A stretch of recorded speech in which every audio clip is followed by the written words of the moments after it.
Marshall. I'm the Director of Finance of St. Elizabeth Municipal Corporation. Good morning, everyone. My name is Kevin McIndo, CEO, St. Thomas Municipal Corporation. Ingrid Palmer, Chief Financial Officer, Trelawny Municipal Corporation. I'm David Gardner, Chief Executive Officer, Hanover Municipal Corporation. Good morning, everyone. My name is Andrew Harrison, CEO of the Trelawny Municipal Corporation. Trelawny, you weren't in Manchester? Oh, you moved now? Last time I was here, I represented Manchester. Oh, so you get a promotion. A pleasant good morning, everyone. Marlette Wellington, Acting CEO for the Westmoreland Municipal Corporation. Pleasant morning, everyone. My name is Marcine Black-Jackson, Chief Financial Officer for the Westmoreland Municipal Corporation. My name is Rohan Blake. I'm the Chief Executive Officer from the Clarendon Municipal Corporation. And behind me is Mr. Wayne Brown, my CFO, and also Ms. Daly is the Director of Final Accounting. Morning, everyone. Jamani Robinson, CEO at Portland Municipal Corporation. Good morning, everyone. Maxine Spite Davis, Director of Finance, Portland Municipal Corporation. Morning, everyone. Courtney Campbell, Acting CEO, Portmore. Morning, everyone. Terry Daly, Director of Financial Accounting, Portmore. And I see Montego Bay in the back. There's no space for you? No? So that means you need to go back home then. There's no other mic there?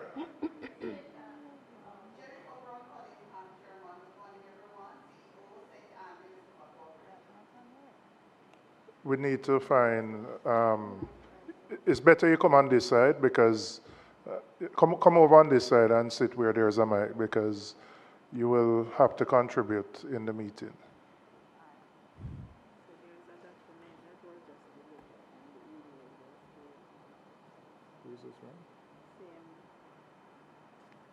Okay. All right, Mr. McAdam, let me invite you to just provide an overview of the audit of the Ministry of Local Government and Community Development and the Municipal Corporation. No, oh, sorry. Let me just, before I invite you, members would note there were 2 emails sent yesterday in relation to the Ministry of Agriculture. The response to the audit came in on Friday at 4 o'clock. The process that we go through, once an audit is received, the Auditor General's Department has to verify those responses before we can take the team appearing here. They indicated that they didn't have sufficient time to verify the answers, so we would have to take the Ministry of Agriculture at a later date. So that's why they're not here today. But I'll just invite Mr. McAdam before to just explain your process so members have a full understanding. Thank you, Chair. I believe it's useful for us to probably start at the beginning of the process. Now, at the end of every audit fieldwork exercise, we have what is called an exit interview with the management of each entity. Now, at that meeting, we present our preliminary findings for discussion and feedback. After that process, we verify the feedback provided and prepare a report, a draft report. That report would include the matters discussed at the exit where the findings remain outstanding, they are unresolved. In cases where the reports are to be submitted to Parliament, or in the case of the annual report, when we send the reports, the draft reports, to the clients and they respond, we would prepare what is called a management response matrix. That matrix would include our findings, their response, the outcome of our verification, and what we intend to publish in the final report. So that is sent to the client, the MDA. In the case of the Ministry of Agriculture, that process took place. However, the response that came last Friday required additional verification in order for us to have a productive meeting.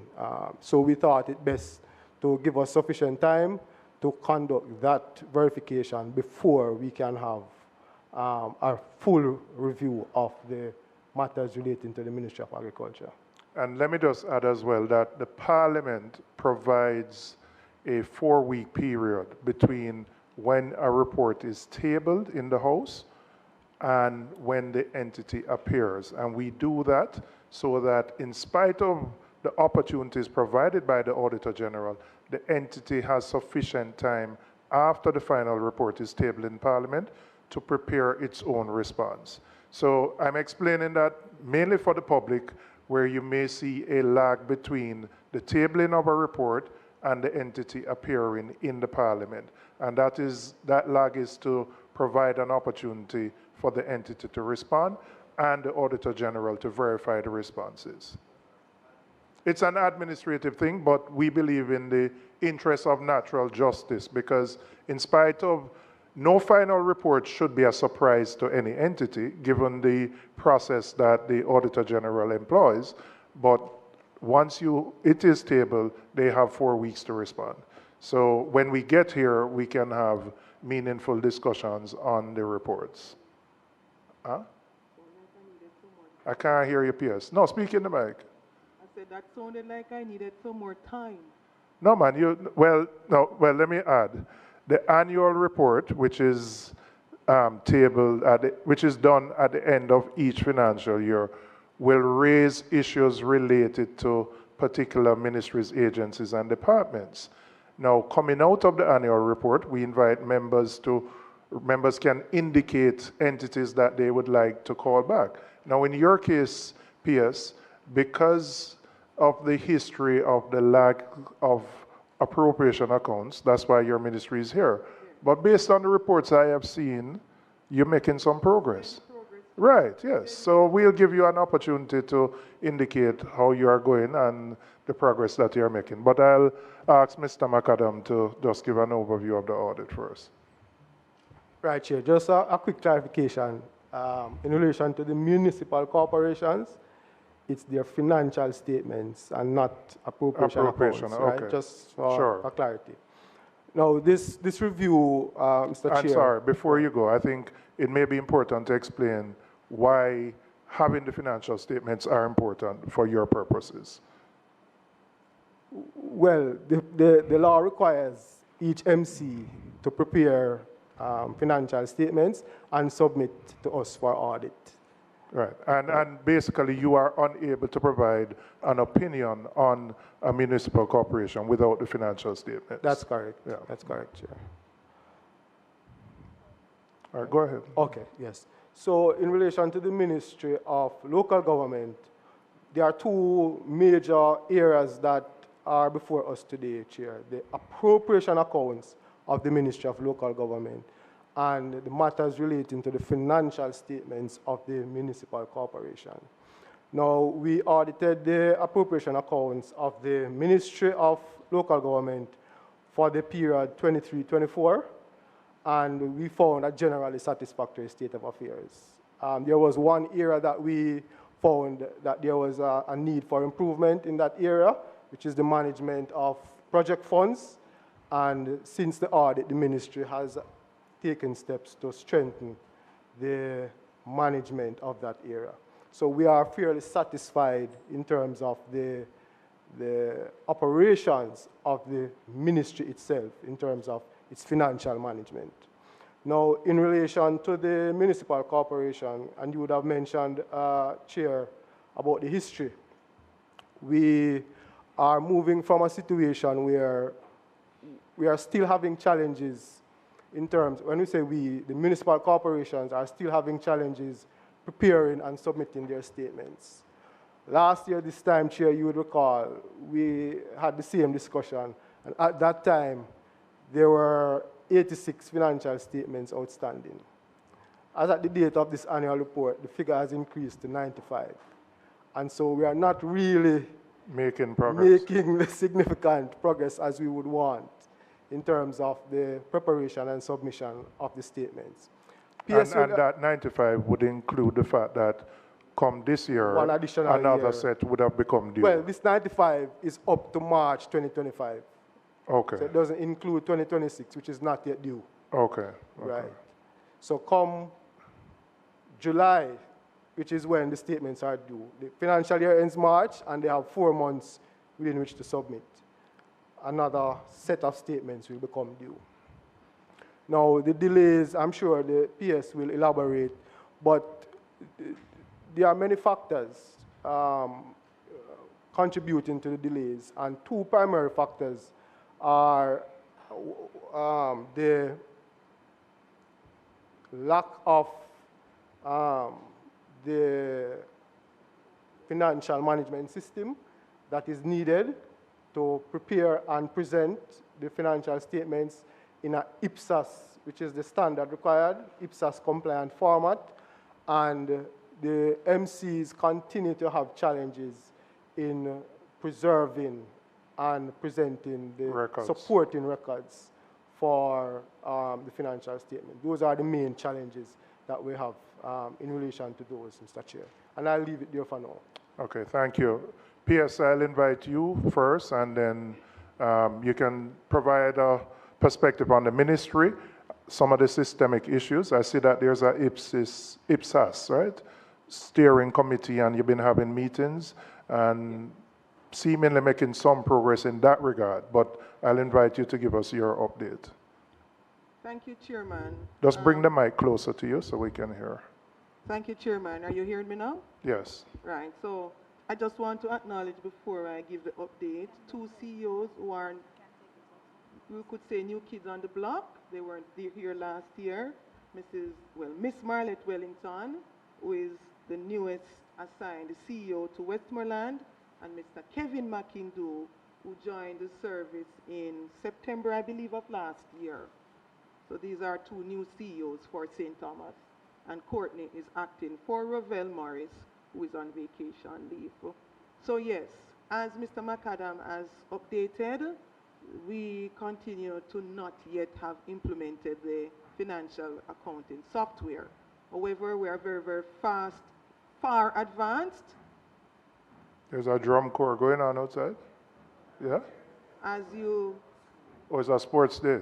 Okay, all right. Oh, and today's Peace Day too, sir. Okay. Yeah, so maybe they're doing something. Let me just make sure. Hansard, are you hearing clearly, the PS? Okay, all right. Yes. So we're very far advanced with that process. So when I hinted that a little bit more time, because we were hoping to have come here today to say the procurement is finalized and approved. As we speak, from the update provided, the last presentation, we indicated that it would have been sent to the PPC. It was in fact sent to the PPC, sir, but we were eventually advised of an adjustment in the GCT status of the proposed bidder, so that brought... PS, I'm going to ask you for the benefit of, we have a number of new members. I may be a little familiar with the history. Just explain what that system is, what it does, and why it is important.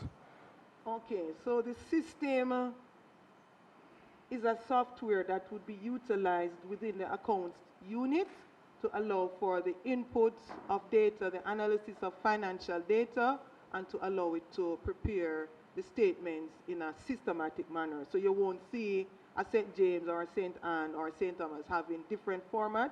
It's a systematic approach to presenting the financial statements in a more efficient manner.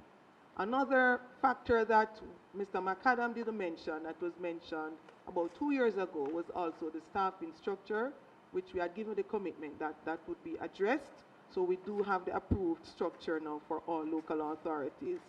So we believe with the recruitment and selection exercises that are underway within each local authority with the system that we expect to be implemented by the first month of the new financial year. I'm saying first month, sir, because up to Friday, I know the committee was reviewing to present the report to me for a decision. It has not yet hit my desk, and so I anticipate that very shortly that will be with me so that we can do the decision. So it's no longer based on the threshold. It's no longer a matter for the Public Procurement Commission to deliberate on because of the adjustment in the GCT status. What has been proposed has come below the threshold for what is required to be sent to the PPC. So that I'm expecting to come to me shortly. And thereafter, we anticipate rolling out that system. Complementary to that, because I believe that the last meeting... Can I ask you, what is, given that you have 14 municipal corporations, what is the implementation rollout time frame after acquisition of the software? Right. Okay, so let me kind of go to a schedule I sent. So the schedule does not say which MC first, if that is what you're asking. No, but how long it would take for all 14 to have the software on their, whether it's on their computer systems and to be able to use it?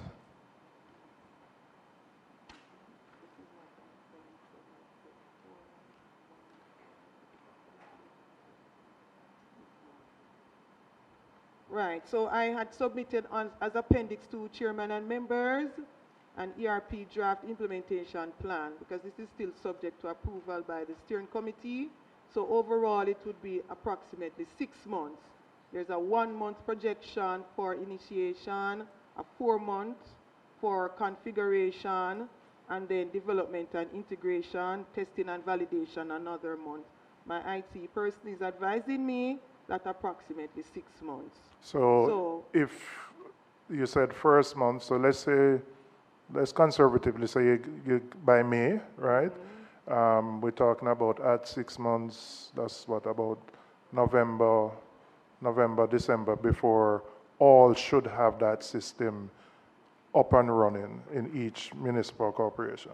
Provided they also have the systems, as in the computers, because remember, I was going to go to that too. Because at the last meeting, you asked whether we were doing that concurrently, and I said yes. So as we speak, we are procuring the computers to be assigned specifically to the accounts department, one specifically for the preparation of the financial statements that will host the software itself. And we anticipate that to be concluded before the end of this financial year as well, because that has already started. And the procurement process includes support from the vendor throughout this entire implementation phase? Yes, sir. Okay. All right, sorry. Member Bunting, you wanted to ask a question? Thank you, Mr. Chairman. I haven't been on the PSC for many years, so I'm a little behind in terms of the last year's attendance by the ministry. But I'm not clear on what the expectation is for this software, because when I look at the outstanding statements, I would like to understand, based on the existing systems, why is Manchester up to only the current year that's due is outstanding, while other municipal corporations are 10 years behind? They're all on the same basis, I assume, without any new software. So, and my own experience, not just in the public sector, but in the private sector, is that these new ERPs, or whatever they call them, sometimes only complicate the processes. Sometimes the implementation sets back the actual delivery of the statements. But my bigger question is, when we look at that first page, why would a Manchester just only have the current years that's due, which is the 24-25, outstanding, while others have 10 years outstanding?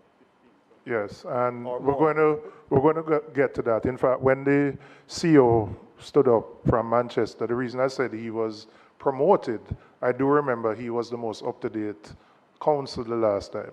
So for your good deeds, you get sent somewhere else to ensure you bring those up to date. But you are correct. That is an issue. And I'll ask the PS first, but we're going to go around to each municipal corporation because they have unique challenges. Yes. Thank you, Chairman. And just to note for the committee, Mr. Harrison, yes, was at Manchester. Mr. Palmer, who was in Trelawny, actually retired. So it's a transfer, and someone else was promoted, sir, just for the record. So yes, it's a very good observation. It's a combination of factors, and as the chairman says, each CEO can speak to it. But one of the main prevailing factor is the absence of records in some of the MCs, which the Auditor General would have spoken to. Others also had expressed challenges with the staffing structure, which is why I made reference to it. And so what Manchester did was to employ, outsource the activity, and that is something now the other MCs are also pursuing if you look on the individual presentations for some of them. So it's a combination of factors, and they'll speak to it individually when their time comes. Member Bunting, with the mic system, you have to keep on your mic because there are two other colleagues who had, all right, Member Gordon and Member Brown. I know, well, they would have to release their mics for you to do the follow. But what I would ask, though, we're going to invite the municipal corporations to provide, yeah. All right, well, they would have to release. All right, go ahead. It took so long, my train of thought. But the general excuse, or an excuse that's repeated about the lack of the original data or documents to verify what. These missing documents will not be cured. So we have to find a way to close the accounts, even if they're, you know, if a notation is made that, you know, the Auditor General can't verify the accuracy. But at some point, you have to close it and move on, because if the records are missing, you know, year after year after year, at some point they're just never going to emerge. So we have to find a way to close, or we'll come every year with a longer and longer period outstanding. All right, I'm going to, before members, let me ask the Auditor General's Department in terms of how you treat with matters like that, because I know that's an issue for some of the corporations where they simply can't find the records. They probably will never be able to find the records. And I don't know how you treat with that from your perspective. Mr. Chair, so when the statements are submitted and the municipal corporations indicate that they're unable to provide the records to support the financial statements, we modify the audit opinion. So in previous years, we issued several disclaimers of opinions, and except for opinion, meaning in other words, layman terms, you don't give a clean audit report. So that is the approach that we have been taking once the statements are submitted. But if they are not submitted, then we can't proceed with any opinion. All right. I'm just going to take, some members had their mics on, Member Gordon and Member Brown and Member Miller, and then I'm going to invite the corporations to give their updates. Member Gordon. Thank you, Mr. Chairman. Good morning. Thanks to the respective corporation for your service. I understand that you operate under extreme trying circumstances. But I want to go to the key findings from the Auditor General's report that suggests that there's 95 outstanding accounts, and also the delay in implementing the accrual account system, to the extent where the software is also missing. I'm wondering if it is as a result of that software why the proliferation of the missing accounts. And also, I am very concerned about the absence of accounting record. And as Member Bunting stated, we cannot continue to say that these accounts are not properly submitted when in your own admission you said that you modify some of your findings. So my final question, Mr. Chairman, is how do we move forward with the current situation? What is the best suggestions from the Auditor General Department to bring some relief to the municipal corporation having this sort of audit findings? Well, what he said before is that in cases where there's simply no records, they will do an audit but issue a disclaimer. And in essence, a disclaimer is saying that they cannot provide a proper, qualified opinion on what is there. If that's correct, Mr. McAdam? Yeah. Yeah. All right, just say it for the record. So in cases where the records don't exist, we can't provide an opinion. So that is what a disclaimer is saying. So in the audit report, we will say we are unable to provide an opinion. In cases where some records are available, we would indicate in the report that except for these missing records, the accounts are true and fair. So that has been the approach taken for statements that have been submitted.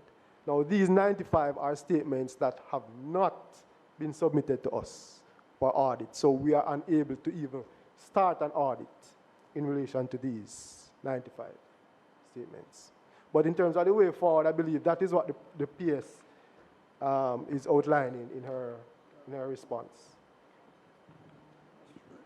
Just a follow-up, Mr. Chairman, if you will.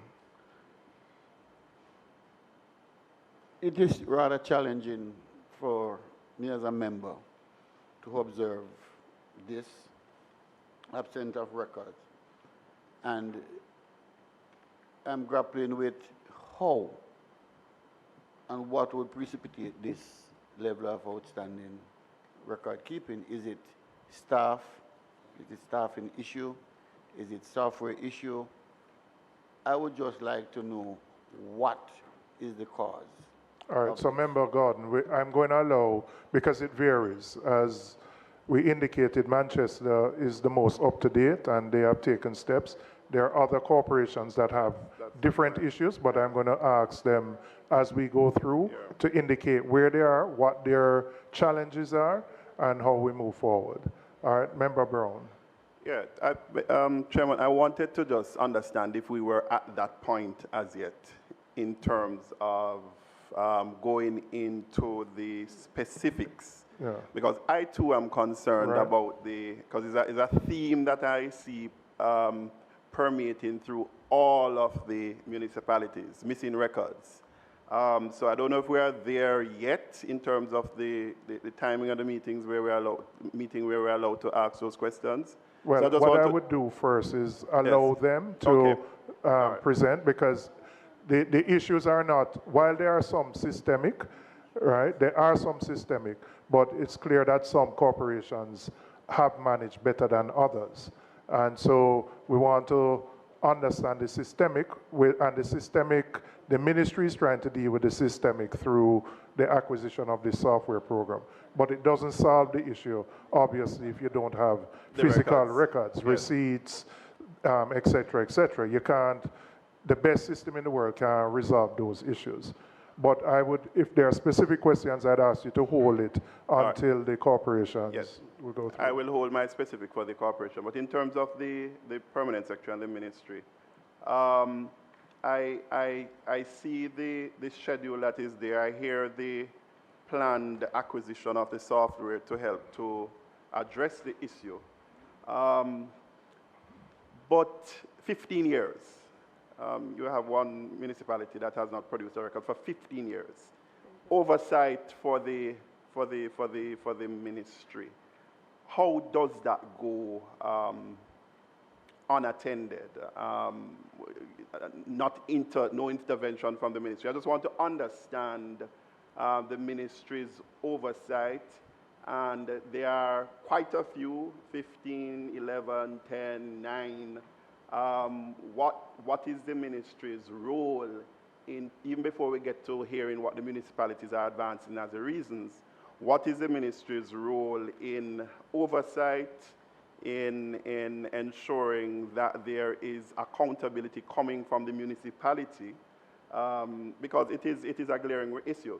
And what confidence, yes, I hear the issue of procuring the software and that it will help to address and there's a schedule. But based on the fact that we have had this challenge for, leading up to 15 years, what confidence do you have? Because I see where, you said that by December, certain municipalities would have cleared. But the record does not indicate that we should have that confidence based on the history. So I'd like some clarity on that. Okay, member. So historically, it was way worse. I'll start there. I don't remember the number. Way worse, much worse than what we are seeing now. So we have been incrementally addressing it by providing the necessary support to the local authorities. But the points being made regarding the record is one that is also addressed through the law, wherein if the records are destroyed by law, you're required to report it.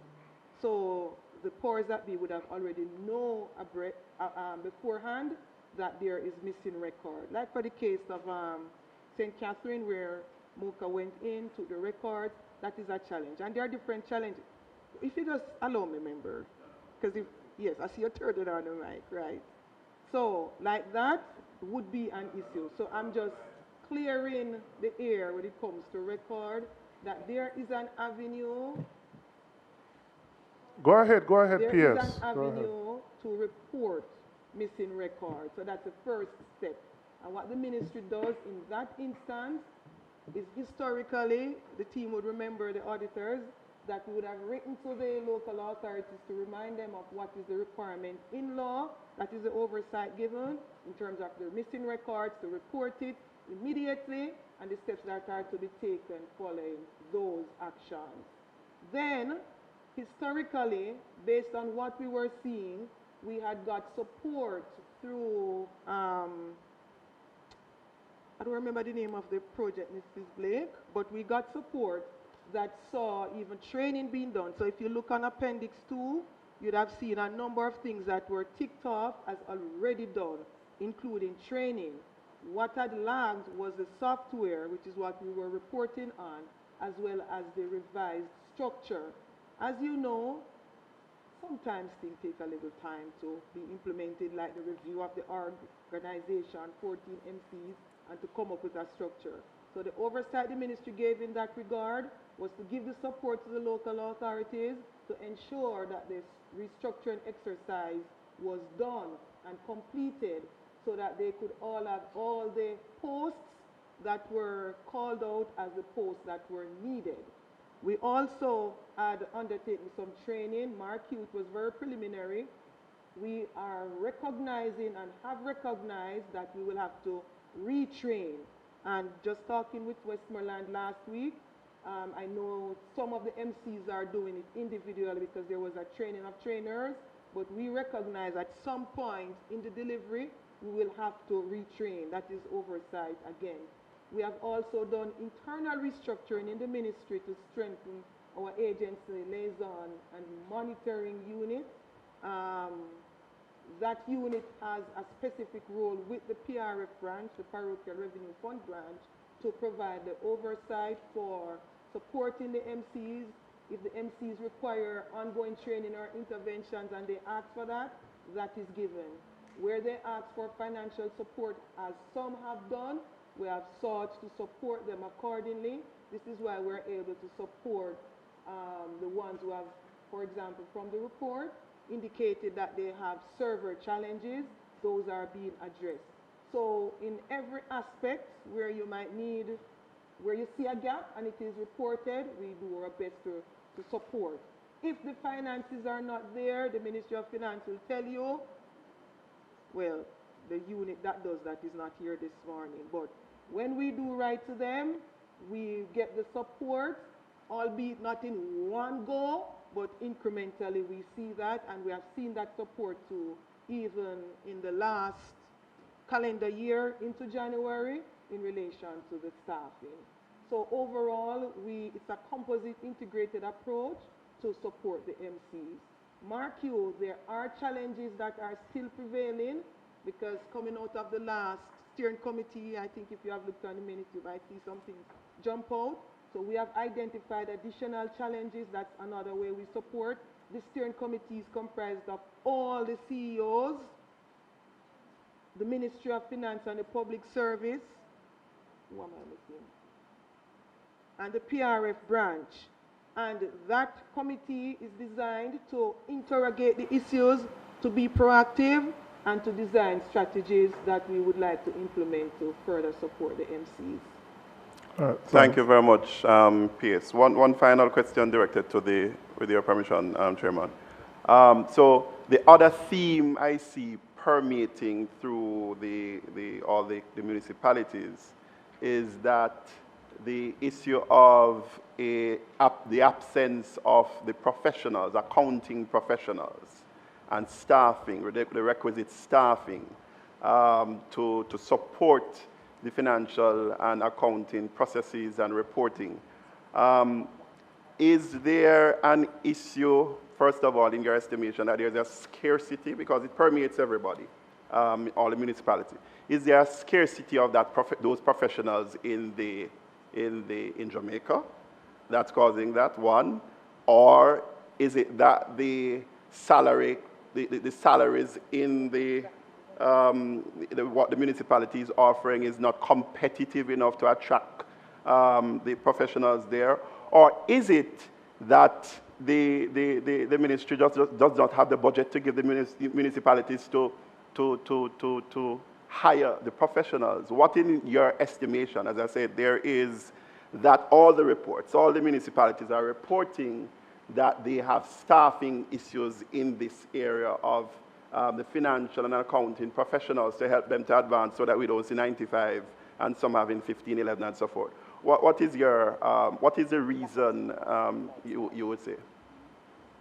Member, I want to respond very cautiously. Let me tell you why. A few years ago when we were in this house, the question came up and we felt that from the observation, and some people said it in their exit interviews, that the compensation was low. However, we have had compensation adjustments and we have also had structural adjustments to the organization. Still, and it's not just with the local authorities, we have seen, even in the ministry, you will employ persons and they don't stay. For example, the IT specialists, they may not stay a long time because these people are in demand internationally, I suppose. So they leave. And we have seen it with some of the professionals that even with the job offer that might be improved, they may not necessarily stay long. So I want to respond cautiously because it could be a combination of factors. What I do know now is that we have some improved levels. We're presently recruiting. The selection exercises are underway for some. Some are just advertising, some are about to advertise, and some that may have been approved before may be seeking approval to operate because they may not have operated for a while. But all in all, I would want to underscore that we have some improved levels, which means improved compensation, which means we expect to attract the level of professionalism that is needed, or professionals, let me not say professionalism, because you know that. So we expect to have that. And I looked at Member Gardner specifically and Member Hamilton, because they are coming out of the system, so they can relate to it and remember with first hand what I am saying. Okay. Member Miller? No, member, I'm just saying I just said I looked on you specifically because I know you can relate to what I'm saying. You and all right, Member Miller. You mentioned about outsourcing as well as recruitment. Just clarify for me, what aspect were you referring to when you said outsourcing? All right, so with respect to that specific question, sir, I believe each CEO would be better able to respond, seeing that it's their immediate activity or assignment. Yeah. Member Gordon, you have another follow-up? Thank you, Chairman. How What's the relationship like with the ministry and the service commission?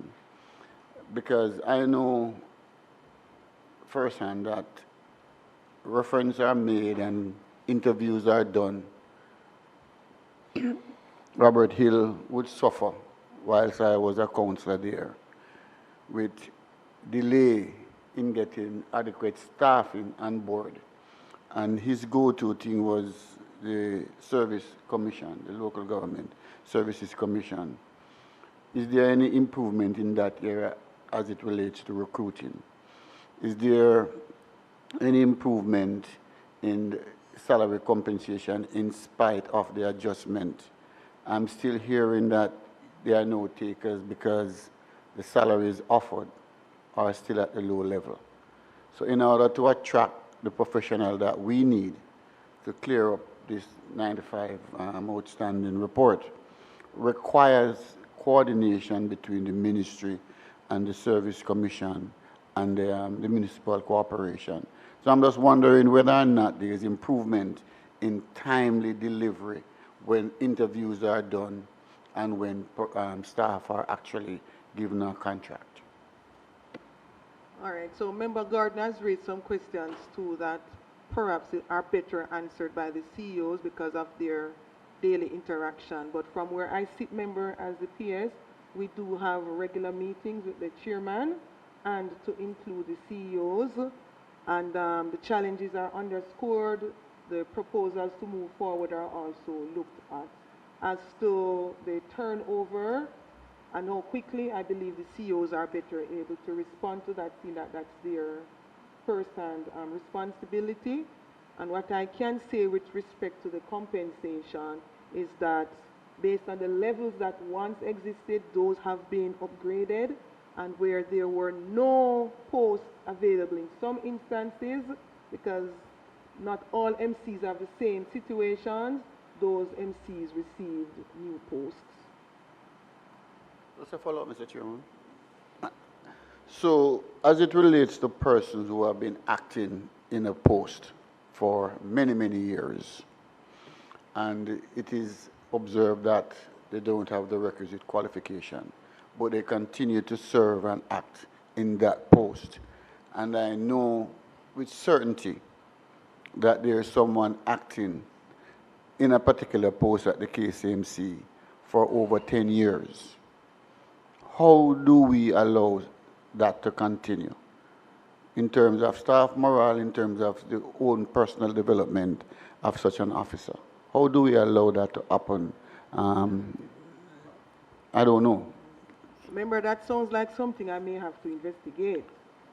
But what I can the tell CEO you, is right there. I'm just making a note because you had addressed me, because I was going to say, but Mr. Hill, who is here, should perhaps be giving that response. But it does sound like something that will need some investigation. Mr. Chairman, could we defer and ask Mr. Hill to respond? Yeah. All right, just on that, I was going to go around starting with you, Ms. Crosskill, but just on that specific point, Mr. Hill, if you can respond to that. Thank you, Chairman. Thank you, Member Gordon. Just to clarify, you're speaking specifically of the, I won't call it don't, you don't have to be specific. The issue that I know that has been of interest to you for some time. As far as we are concerned, the new structure has been approved and has been implemented incrementally, meaning that the positions that have been assessed by the Services Commission, the official letters of appointment or recommendations for appointment are coming into the corporation on a gradual basis. The one in question of which you speak has not yet come. Representation in that regard has been made, and we expect that a favorable response will come from the Services Commission. I can only stop there for the moment, based on what I understand your question to be in particular to that situation which you left at KCMC. All right, thank you. Ms. Crosskill, I'll ask you, representing the St. James Municipal Corporation, to indicate, and for each CEO, where you are in terms of your backlog, what you're doing to resolve it, what the outstanding issues are that remain. Just press your mic. Good morning, members. Good morning, colleagues. All right, where we are in St. James, we had 6 accounts statements outstanding. Up to yesterday, we had submitted 3 of that 6, so we have 3 remaining. Which years? We submitted up to 2022. Okay. So the other 3 will be, we had written to our permanent secretary asking her to send a letter to Auditor General asking for an extension to July to submit up to 2025. How have you cleared the backlog so far? So, repeat? How have you managed to clear your backlog? We have outsourced, so we have gotten assistance by outsourcing. So that's how we are bringing it up to date. But a number of questions were asked, like, 1, what would give members the confidence that we will bring their accounts up to date? 1, almost all the local authorities are outsourcing to bring the financials up to date. 2, the PS would have spoken about the structure. The structure came into effect 2024, and on that structure, we were given the position of financial statement, somebody to do the final accounts. The accounting professional to deal with that, yes. As it relates to the salary, there's nothing we can do about the salary because you know that that's preset. So we can't do anything because it's government salary. Anybody can go on the internet and know what the salary is. So we can't do anything about that. But we have the structure, which we did not have before. So that's 1. As it relates to another member had spoken about the missing information. That is very important. Now, the Auditor General cannot do anything about that because they have to audit and present what they found. The Ministry of Finance is who I think need to guide us how we move forward with the opening balances that will forever not allow us to not have a qualified accounts. So as long as those opening balances are not addressed, the Auditor General will never be able to give us an unqualified account. It will always have a qualification because the opening balances are not verified. And so, as was said, and it is not verified because of the missing documents. So, for example, in St. James, what had caused the documents to be missing was that the server went down, and so what was there could not be verified, and some of the documents went missing. You would have also remember, for example, with St. Anne, the Auditor General had said that she was recommending a $1 billion surcharge, which I believe that was an abuse. 1 billion? That was an abuse of power, I believe, but... No, hold on. But... A $1 billion, you sure that's accurate though? Yes, I'm correct, it was in the papers. But the reason for that was that... $1 billion? Yes, I don't think that could be accurate at all. Because a surcharge is to a specific individual. Yes, so it was to the CEO. And it was because of the missing documents, the same thing, it could not be, but the documents weren't really, they were damaged. So the documents were there, but they were damaged because we have storage problem. And we do a lot of things manually. So we don't store documents electronically. The documents are stored manually. Documents are stored like in a container, in a room. So you will have insects that will damage it. You have the elements like water, like, you know, we just went through Melissa and Beryl and all of that. So those are the kind of issues that the council have. We don't have the financial capacity to convert these documents into electronic documents. So those are the kind of issues that we face, because if you look at all our budget and what is required of us,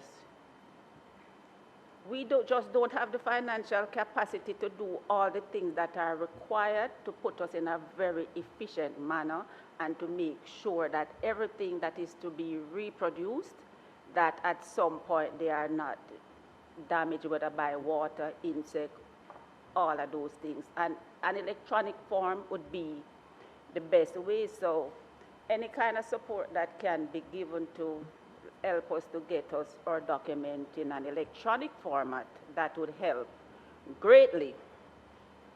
But I would say that the municipal corporation will not be here next year, and the municipal corporations will not be here next year talking about 90-odd financial statement. We might be here talking about 10, but I'm sure we'll not be here talking about that, because we are putting things in place to get the statements up to date, and we are employing the final accounts person to continue after we would have left off. What we will be coming here is about IPSAS. Now, that's a requirement under the law, and again, Ministry of Finance plays a role there. So the committee that the PS spoke about, they are trying to get all of that sorted out. But until that is sorted out, what we are producing is really modified IPSAS, not fully accrual. So we need to have the IPSAS sorted out, and we need to have the opening balances for Ministry of Finance to give us some guidance as to how we resolve the opening balances problem. But we are outsourcing to get them up to date, and we are employing. So that, I would say, what would give the member confidence that come next year there will be improvement, except for, as I said, opening balances and the IPSAS. And for St. James, for sure, we will not be here next year talking about outstanding statements, only maybe about the implementation of accrual IPSAS. Okay, thank you, Ms. Crosskill. Mrs. Blake, could I ask you on the issue raised of missing documents and how they treat with opening balances, if you could provide guidance there? And secondly, what are the standards across the public sector in terms of how documents, financial documents, should be stored, preserved, etc., for accounting purposes? If you could help us there. I'm going to ask Mr. Thomas, Sure, who is closer to this. Morning all. As it relates to missing documents, I'll speak at two fronts, because we have to recognize that the laws that governs the entities are different. We have the Financial Administration and Audit Act, which generally guides ministries, department, agencies. We then have the Local Government Finance and Financial Management Act, which is specific to the local authorities, and as such, the first thing we'll have to do is to go through the provisions of that law to identify what is the requirement. What is the requirement for dealing with missing documents in that law? In the FAA Act, it is required that all missing vouchers or documents... I think your mic a little muffled. Try the other one. Thanks, Chair. Yeah. Yes. So in the FAA Act, it is required that all missing vouchers or documents be reported to the Auditor General's Department. And in reviewing the statements, the Auditor General's Department will make a decision in terms of whether it is satisfied in terms of the cause and effects of those missing documents. And what Auditor General rightly does, provide a statement in terms of whether or not they are unable to give proper opinion on the statement. Now, once that opinion or non-opinion is given, the account is considered as being reviewed, and as such, the next step is overcoming the missing documents. Now, the impact of that is now coming up with a true and fair opening balance, as our team member from Kingston St would have mentioned, the opening balance. Now, that is a case-by-case issue, as varying, there will be varying levels of approach to take. The first thing is to look at what is the provision of the standard. We have to review the international public sector accounting standard to see what the provisions are to coming up with opening balance, as it is not a legislative matter. So as such, each entity or each municipal corporation will have to make a submission to outline what are the issues, the impacts on the financial statement, and to seek individual guidance to agree with what will be considered as an opening balance. It will not be a Ministry of Finance's guideline. It would be a recommendation to the Ministry of Finance based on the standard which is guiding their accounts, and the Ministry of Finance will provide the relevant guidance where that is concerned. So, you know, it's a step-by-step process, and not just, it couldn't be a one coat or one brush fit all. It must be on a case-by-case basis, taking into consideration the legislative requirement and the standard that guides the accounts. Thank you. Member Brown first, and then Member Gordon. Remember, we want to go around to all the corporations. Yes, I just want to thank the CEO from the St. James municipality for indicating that, you know, soon and very soon, you would have completed all the outstanding financial statements. But Chairman, I am a little bit, because I don't know if I want to if we should just be accepting, because I hear advance, you know, rainwater, insects, cockroach, the records just walking out. You didn't say that, but the records, and as I said earlier, it is something that is permeating, so I may not comment again on this issue, but, and I hear the ministry's response, and I understand the Auditor General's role, but the missing documents issue is impacting the Auditor General from effectively undertaking their responsibilities to report on the proper management of the financial resources of the municipalities. So it is not it is a real issue that needs to be discussed, and for us to understand, certainly myself, what are the options, and probably Mr. McAdam can assist me here. What are the options when you see persistent advancement of missing documents, which clearly cannot allow you to carry through your responsibilities? What's next? What's next? Because it is, as I said, it permeates right throughout. The records seem to just be walking out.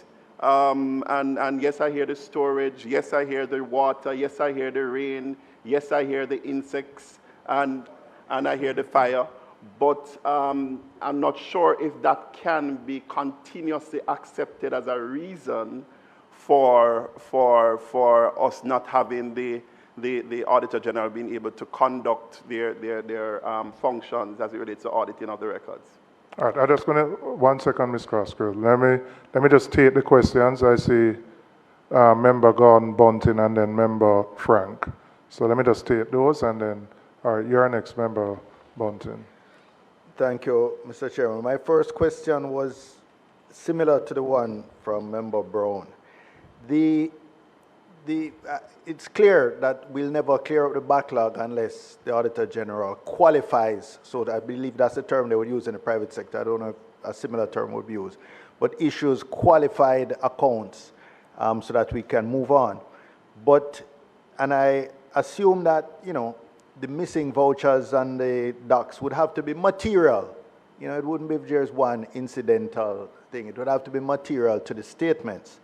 But when these cases occur, what are the sanctions for the officers, for the accounting officers at the various municipal corporations? That's the first question. The second has to do with the issue mentioned by the gentleman, I think, from the Ministry of Finance about the opening, trying to determine the opening balances. When you have these qualified accounts, then how do you start the succeeding financial year? But I just want to clarify, up to this point, isn't the local government, the municipal corporations on a cash accounting basis?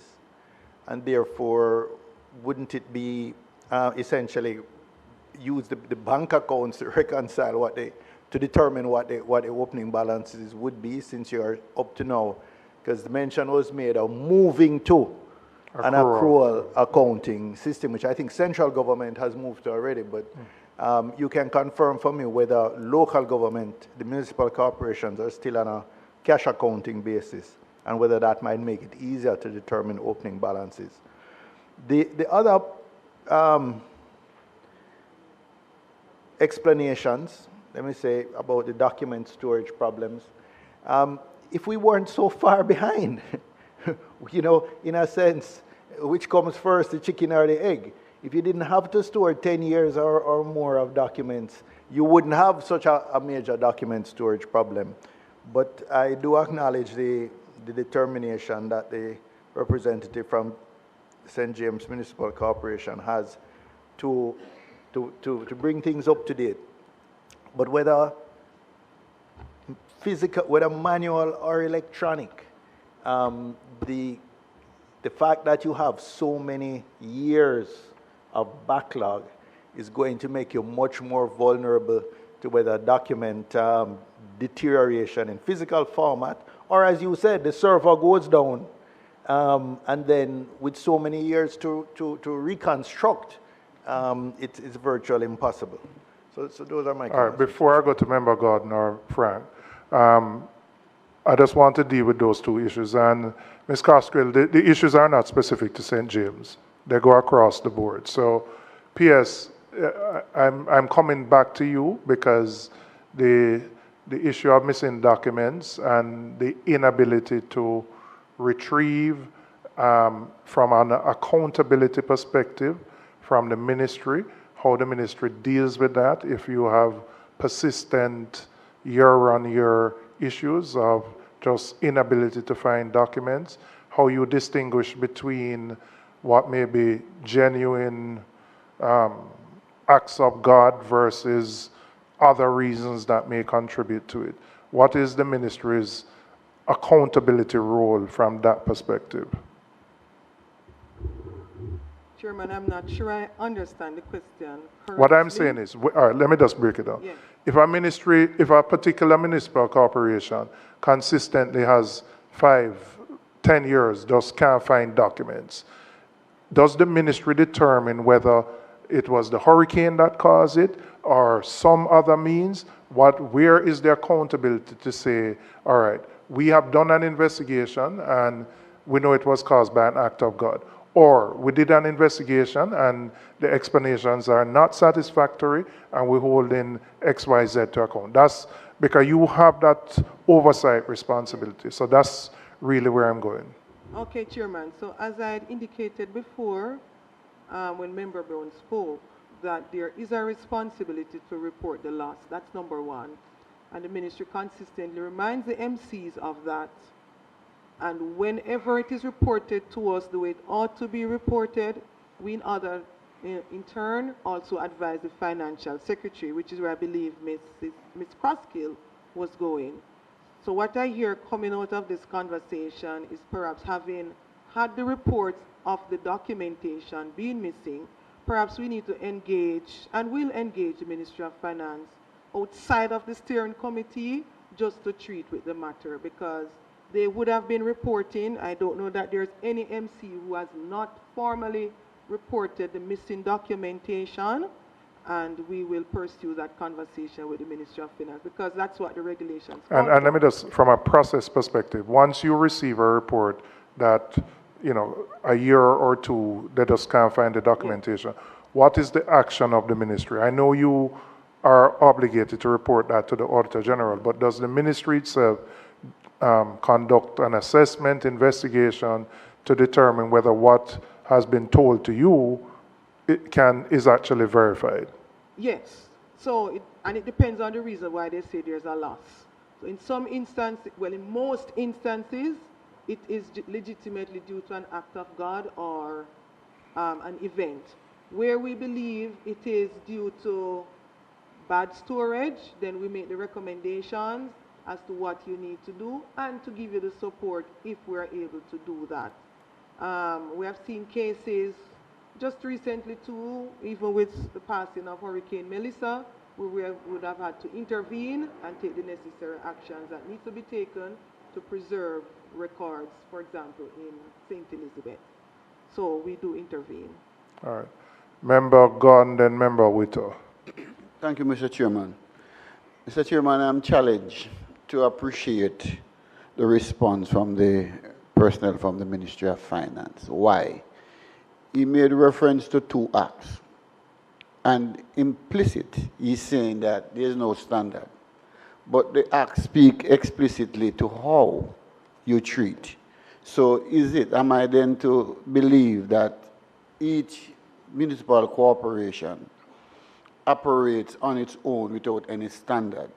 I am challenged to accept that. Secondly, and perhaps most importantly, how then do the Auditor General's department accept an opening balance if there's no standard? So again, I am grappling with how the process works. And I am most concerned about the reference to the acts, because I understand and I know the act inside out. So again, I'm asking for clarification from the personnel from the Ministry of Finance as it relates to absence of any standard. Mr. Barrington, you want to, or Ms. Blake? Thanks for that question. I'm trying to understand the question fully, because I would have stated that the matters will be dealt with on a case-by-case basis, because missing records is not the same reason for a missing record in entity A, is not the same reason for missing record in entity B. And as such, we couldn't broad brush a recommendation or a treatment for A and B. The instances must be reported in detail so we can assess the implication or impact of what caused these missing records. That's one. 2, the local authorities, they are guided by the Local Government Financing and Financial Management Act. And as such, the first place to look at, the first place the ministry would look at when the report comes, are the provisions of the Act, in terms of, does the Act outline a treatment where missing records are found? If the Act doesn't fully deals with the matter, then we have to look at the standard which guides the municipality. And that standard, based on Section 7 of the Local Government Financing and Financial Management Act, it stipulates that the standard is the International Public Sector Accounting Standard, and specific, the accrual. So we'll have to score that standard in providing the response as to how to treat with that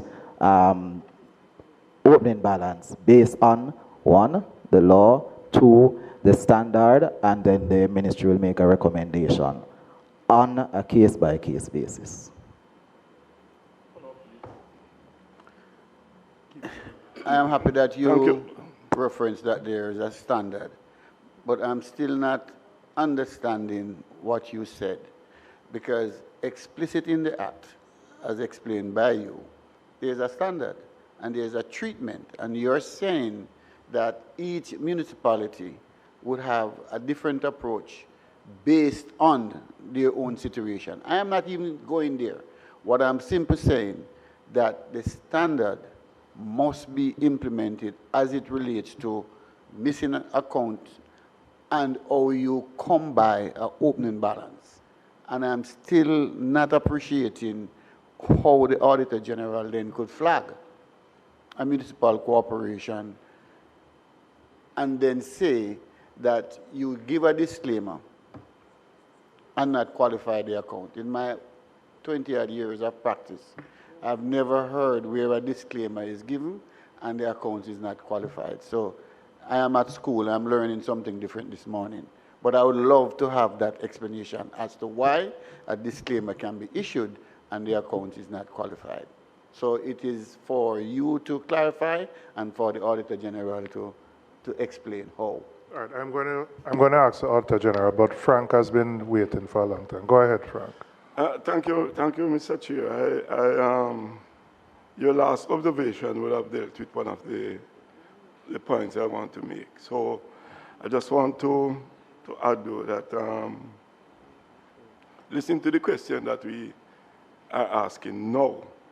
I think most of the answers will rest with the CEOs, because we keep asking about, missing documents, and I think they are the ones who would have been in charge of these documents, the CEOs for the municipal corporation, and therefore I think we should focus our effort now in terms of our discussions and hearing from the CEOs, and I think that will put us in a better position to be able to understand the realities of what it really would have happened in respect to the municipal corporations and the issue of what we're discussing, mainly now missing documents and so on. So I really believe we should move into getting the report from the individual corporations, and that will put us in a better position to be able to understand the realities and being able to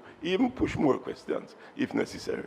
All right. Every municipal corporation will get an opportunity. Members just had some questions, which is why I took those questions. But Mr. McAdam, could you just respond to the last point that was raised by Member Gordon? Thank you, Chair. I believe there is a little bit of confusion here. The disclaimers are actually a form of qualification. So the reports, the disclaimers are one type of qualified opinion. So the reports were indeed qualified, but the form of qualification was a disclaimer. All right, I'm going to, I can't identify your name, but I'm going to ask you to just indicate name and the corporation, and the same questions, where are you in terms of your outstanding financial statements and the issues that you may have and how you're dealing with them. Morning, Chairman, morning, members, morning, colleagues. Jennifer Brown Cunningham, CEO, St. Anne Municipal Corporation. Of all my colleagues, I think my corporation is the worst of us all. But the last year, we were here in January of 2025. The entire year of 2025, St. Anne took a proactive approach to how it is that we are going to address the issues that we have. Internally, we were able to submit 1 year. We submitted the year 9-10 to the Auditor General last year. In that time, knowing all of what we are talking about, the availability of records, staffing not being available, all of those challenges, we started from scratch. We pulled every single record that was available from our storage, the strong room, and we are now in a position where we have packed everything according to our financial years. Having done that, we also went to procurement, and we were able to complete with a vendor, and we now have a firm in place to complete the first phase, because what we have done is to cut the years in phases. So the first 5 years is what this company is going to be dealing with. So that would be what, 2010 to 15? From 10-11 to 15, yes, Chairman. So that is on the way. We have also had dialogue with the Services Commission, and they are actively assisting the process. We put out advertisements, and I do believe last month the interviews were done. So I am now awaiting a response, and hopefully they were able to find an individual suitable to take on that position. So, Chairman, what we are working on, we are moving everything together. We are not putting them in silos. We are putting the issues and hoping everything will come together. Because as Ms. Kraskill said, I don't want this to be a perennial issue where every January, every year, we are appearing before the PAC and we are just not moving. So we have taken a proactive approach over the last year to put things in place to ensure that we are in a position to complete as many of the statements as humanly possible within a particular space and time. My report would have said, even yesterday I said to PS, I'm being as conservative as I can be. I've asked for 3 years to complete our statements and be up to date. I'm hoping I'll be able to do it before that, Chairman, but I don't want to be overly enthusiastic thinking I will, because there could be challenges within. As you are aware, yes, as Member Bunting said, part of the challenge is the number of years. My capacity to store 15 years of records when there are some months when St. Anne have as many as 20 batches of vouchers based on the number of transactions that would have happened in a particular month. And so you can just imagine, Chairman, if we are to hold those records for 15 years, what we are looking at. One of the things, too, even Melissa has impacted us, because what we have found out is that the strong room is not a strong room. It is, the roof is actually collapsing. So at this point, we are making arrangements to move all of those records, because since Melissa, some of them have since gotten wet. And we have since sent off a correspondence to say these records have been defaced. Can I ask just a question on the how you treat with records as you, I know you're still dealing with physical records. Is there a process where once you have, whether it's a voucher, invoice, whatever, that is uploaded to something, some system, or do you? Not at this time, Not at Chairman. this point. Everything is still paper-based. Still manually. It's still okay. paper-based. Not at this time. So as we did last year, we made a concerted effort this year, Chairman, to put a number of things in place so that as time goes on, we will be able to meet our legal obligations and have all the statements up to date. All right, thank you very much. I'm going to pick up down there. Just identify yourself and the municipal. Oh, sorry, member, 1 second. Member Miller. Just curious, is the CEO the same for the last 15 years? Matter of fact, Chairman made a statement earlier. You work hard, you are sent somewhere to ensure. When I left Portland, I only had 3 years outstanding. And I came to St. Anne and found 15 years. All right, thank you, ma'am. Good morning again. Ethelyn Douglas from the St. Mary Municipal Corporation. In the last financial year, we have submitted for 2015-2016. At present, the Auditor General is auditing our 2016-2017. So at this point, we have 8 statements outstanding. Some of the issues that we have found, as you said, is the same as in the other corporations. We have an extremely high turnover in our accounting department.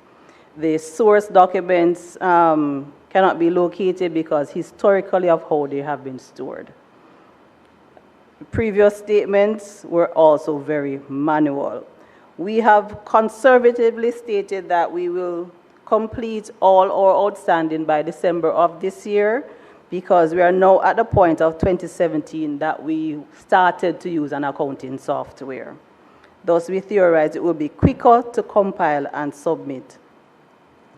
We have also looked at the dedicated staff who would be used to compile these statements, and we believe with that and the liaison with our contractor, because we have sourced a contractor to assist us with that, it will be quicker to compile this specific task rather than it being done within the normal day-to-day duties of an officer of the corporation in the accounting department. We have also looked at our storage. Sorry.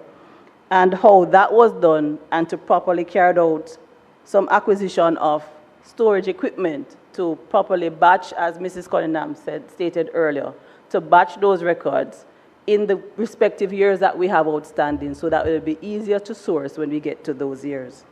We have made proposals to the Local Government Services Commission in relation to the posts for the accounting department, and we have verbally advised that the interviews have been conducted, and as soon as those decisions have been taken, we'll be advised as to the filling of our posts. So we have been actively working internally and with our Services Commission to get our posts filled.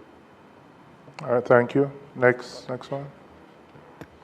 Yes, thank you, Mr. Chairman. Philwa Richards, CFO at the Manchester Municipal Corporation. Mr. Chairman, we are currently outstanding with our 24-25 statements. You got a nice wicket to bat on. Go ahead. Yes, Mr. Chairman. We have had an issue with a key member of our team. So we are trying to replace someone for that position, Mr. Chairman, and we are hoping by the end of the financial year we should be on target in terms of our submission. Just to state as well that we would have had issues in terms of with our records, because for a number of years we're getting the qualified statements, and even at this point we have that struggle because of our opening balances. So that is a real issue, Mr. Chairman. Thank you. Okay. You could just release your mic. Yeah. Good afternoon, everyone. Still morning. Oh, good morning, everyone. All right, so I'm not going to be long. As for... Sorry, just name and the corporation, please. Marvelyn Pittle, St. Catherine Municipal Corporation, CEO. As it relates to St. Catherine, amidst the challenges that we are experiencing where some of our documents were taken by MOCA, we are currently at 2021, and we are currently also doing 2021 because we have a member of staff that was in another department, and we recognize that that person has finance background. So she's currently doing the statements, so we should be able to submit 2021 by June 2026, right? We also have written to the Services Commission for the position of the Director of Final Account. That person would be responsible for doing the financial statements.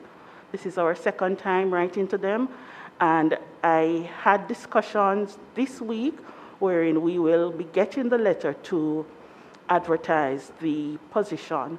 So we will be able to, at least once they have done their interviews, we will be able to have those persons on board to really assist us in going forward.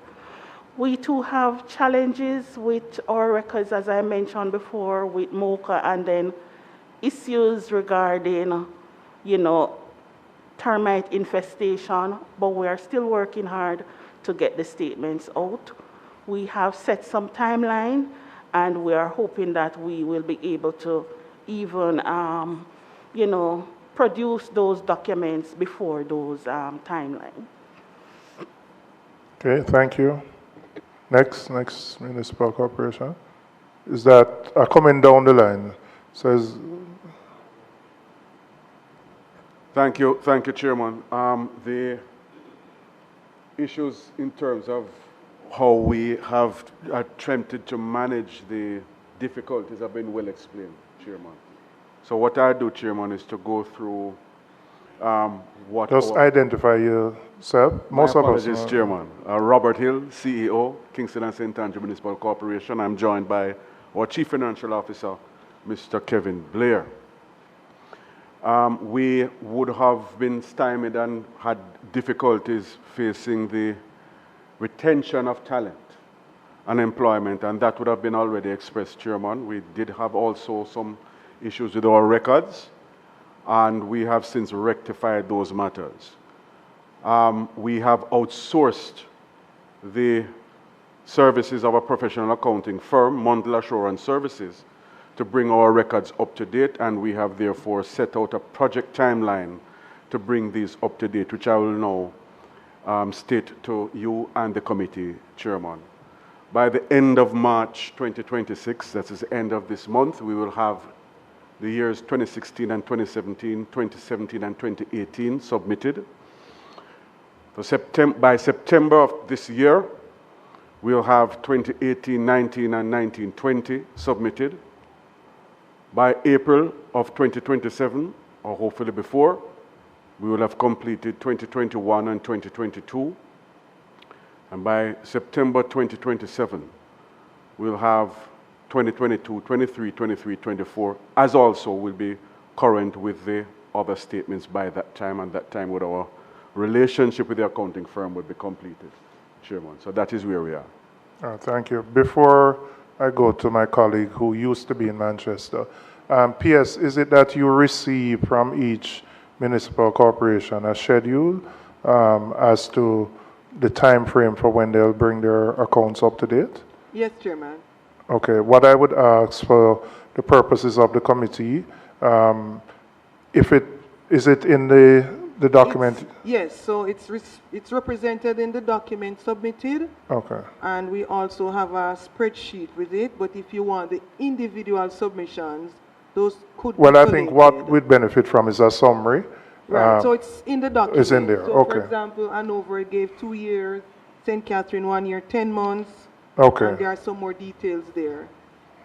Okay. You find it hard to read, sir?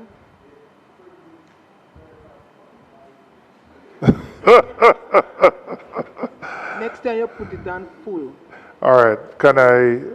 I don't remember your name, but you're at Manchester. I know you're in Trelawny. Good morning, everyone. My name is Andrew Harris, and I'm the Chief Executive Officer of the Trelawny Municipal Corporation. Just took up the position, I think about November of last year. Bring the mic a little closer to you so you can hear. Yeah, just picked up started that position in about November of last year. Nevertheless, the Trelawny Municipal Corporation would have submitted up to 2020, 2021 to the Auditor General. So we have 4 financial statements that is outstanding, and that is from 2022 to 2025. 2021, 22, 22, 23, 23, 24, and 24, 25. Those are the 4 that is outstanding. The challenges that we have is probably similar to most of what has been said before. Ours is, however, coupled with the situation where we have been working with a software that is some 25 years in existence, and it's no longer supported by the software provider. I didn't know there was any software that is 25 years old that still operates. Well, and that is one of our challenges. Also, in addition to that, we would have actually been severely impacted by Melissa. As a matter of fact, our administrative building was completely devastated, and our server room was devastated. Fortunately for us, we have identified a location, and the Ministry of Local, the permanent secretary has been gracious enough to tell us that by next month we will be getting the resources for getting that server up to date. We, however, envision that having basically gotten those things in place, that we will be able to complete 21, 22, and 22, 23 by the end of this financial, well, at the end of 25, 26, and the other 2 years, 23, 24, and 24, 25, by the period, the end of 2027. So that is where we are at. Okay, thank you, Mr. Gardner. Thank you, Chairman. It's David Gardner, CEO of the Hanover Municipal Corporation. All right, the Hanover Municipal Corporation presently has 6 outstanding statements. We had started by way of outsourcing earlier, so we were making very good progress since we had gotten to this point. However, we had suffered in terms of our system, a system failure, which resulted in the loss of critical data. Basically, we had taken steps to try to see if the data could be recovered and the system could be restored. Unfortunately, Based on the assessment that we have received, it would not be prudent to try restoration. I have been in dialogue with our permanent secretary, and she has... Can I ask you, how many years were lost in the system that you can't get back? Well, it would have been since 2019, 2020. That's where we were at the time when it... So everything from there coming yes, to present? So, right. So, in dialogue with our permanent secretary, we have agreed that the ERP system which the ministry is acquiring, which will come on stream very shortly, that Hanover will be certainly included in it, and it's our objective, Chairman, to complete the outstanding statements, contingent, of course, on the arrangement with the ministry within the next 2 years. We have put 2 years because it's somewhat out of our hands in terms of the system being put into effect by the ministry. But we are confident that once the system is in place, we should be able to get the work done. So you have all your physical records, even though the system... As far as we are aware, the records should be available. As far as we are aware, what we have done, we have gone in terms of our strong room to ensure that prior records were removed and the ones that were outstanding were placed in there. So we are expecting that everything should be okay where that is concerned. Okay. Thank you. Next, please. All right, Kevin McIndo, St. Thomas Municipal Corporation. Currently, we are 10 years outstanding, but I'll explain that the Auditor General has asked us to revise 2013, 2014, and 2014, 2015 based on the audit of 2012, 2013. We lost some time there because we had to be back and forth to resolve that matter. I would say that as at yesterday, 2013-14 was resubmitted, and the schedule we have working on now is to submit a year per month, and that should take us to end of year. A year per month, so by the end of, you say you have about, what, 12 years outstanding, right? So I'm saying that by end of calendar year, St. Thomas submitting 1 year per month, because the reality is the schedules have already been done, but we could not progress because the closing balance for 2012-13 had to be confirmed in order to get the opening balance for the next year. So we have submitted that yesterday. So if there are no problems, we should have the opening balance for the subsequent year, and we'll be able to. And you have all your physical records. Have you outsourced this? Yes. We have gone that route as well. Okay. And we are also pursuing hiring a director of final accounts so we can have that talent internally to continue to be compliant. Okay, thank you. Sorry, I have a question. Member Heather Miller. This question is actually for the PS because quite a few corporations I've heard indicated that they are outsourcing. How has this impacted your budget? Theirs members. So each local authority has their budgets because, you know, they are body corporate, they are autonomous, so they develop their own budget. So their budget is not the ministry's budget per se, although we consider their needs based on their representation to us. They can explain it more. So I'll ask one of those corporations, how has this impacted your overall budget? Because you have staff in place doing this, or they're supposed to be doing this, but you're outsourcing. So how has it impacted your budget? I think St. Mary did say they outsourced. KSAMC outsourced as well. So either can respond. I think most of them are outsourcing now because I think they recognize the capacity, the internal capacity is just not there. But you want to answer? Chairman, if I may, you have basically answered the question, Chairman. We would have broached the issue before about the retention of talent. As also, even when the structure would have been approved and the compensations would have been revised and updated, the market has shown that there is disinterest generally in professionals taking up these positions.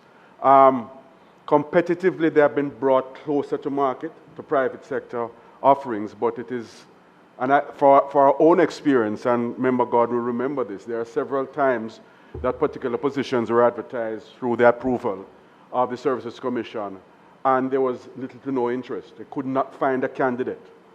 And so even with this, I would consider it a savings, because what we would have spent on salaries and compensations, we have now used in a more instrumental, impactful way to get these records up to date and ensure that we do not fall back. And by that time, we are still actively looking for the talent. We are supported by the Services Commission and the Ministry in this endeavor to have this done.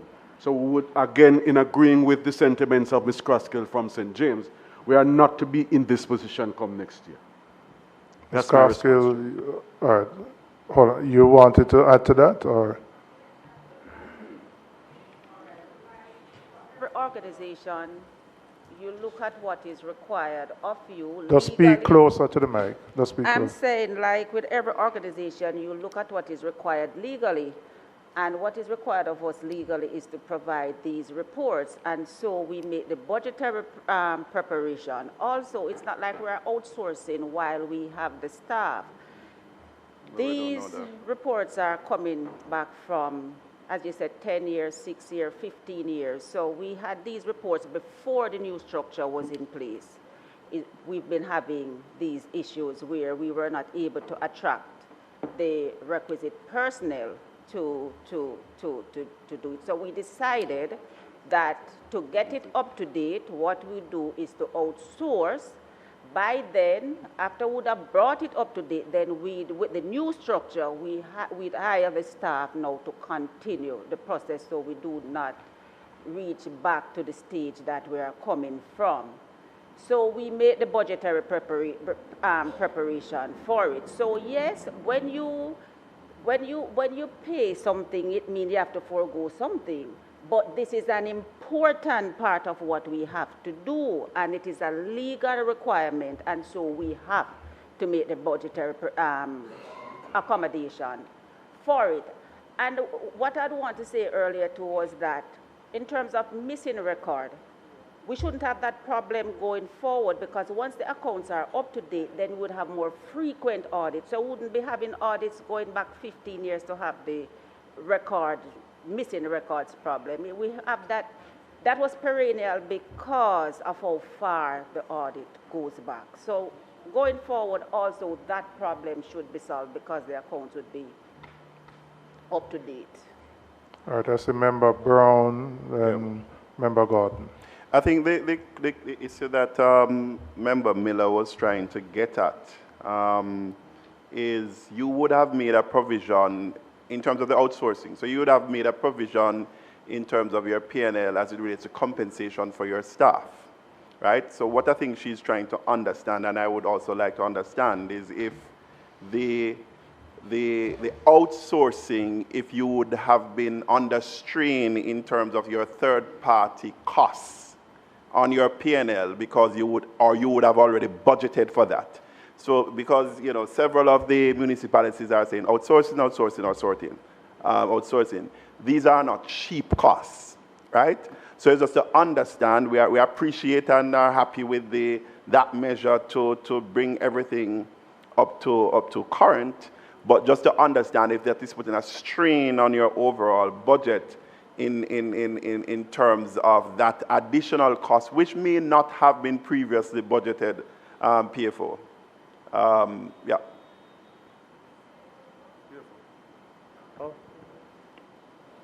Well, we would have made an allocation in our budget, seeing that we just indicate your name. My name is Kevin Blair, CFO, KSAMC.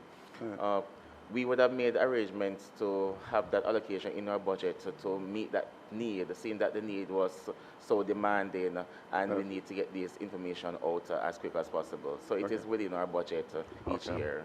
All right. Thanks. Member Gordon. Thank you, Mr. Chairman. My question is, the provision made is done from your own source, or is it a collective effort between the ministry and yourself, or just your outsource? Your own source, not outsource, your own source. Okay. Am I then to believe, Madam Permanent Secretary, that an important issue such as this does not get the support of the ministry in terms of reallocating funds to support that? Because I can tell you, based on my own experience, that each corporation will be under significant pressure to use their own source to finance such an important or critical issue.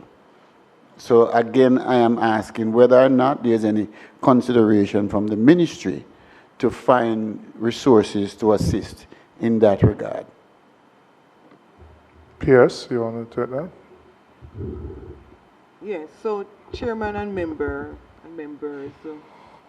the ministry support to the MCs is consistently consistent with the requirements for the MC. I put it in that context to say that where the MCs have indicated they need support for monthly salaries and fortnightly pay, we do the necessary representation so that that is made. What is anticipated from that is where savings are realized, which is what the CEOs are speaking to, the other activities that they need to pursue, that they would so pursue, because there is no single budget line that's going to be for outsourcing. But there is a budget line for compensation and fortnightly pays, etc. So it's just a matter of being creative with your managing your budget in order to do the other activities that you need to do. All right, Member Miller. All right, in future, just keep on your mic, because once you release it, it goes automatically to the next person. Yes, I'm still asking if there's any provision. Not specifically for outsourcing, that's what I'm saying, because there's no budget line for that, sir. For example, you would not find a budget line in the, what do you call that? Your template that you use, you wouldn't find a budget line for that. That would be some other activity that has to go through a process, as you know, locally. However, where we support or would support is where there's an established budget line, such as compensation for monthly salaries fortnightly. Of course, if we are doing that for you, you are recognizing a saving. So the creativity in that is that where we make the support available to you, you in turn would have to reallocate locally, because remember, the local authority's budget is not our budget based on your act, the law. It's yours to manage. But where we can support, for example, compensation, whether it be monthly or fortnightly, homelessness,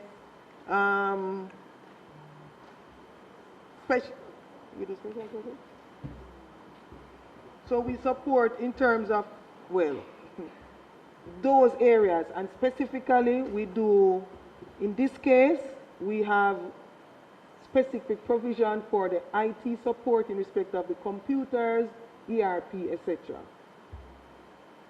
And you know that the MCs, if they so desire to have additional support, that representation can be made directly to the ministry for consideration.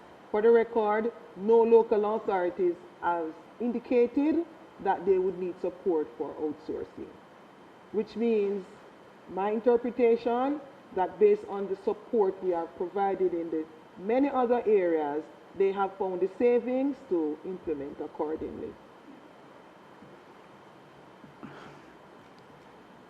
All right. Thank you, Mr. Chairman. Okay, Member Miller.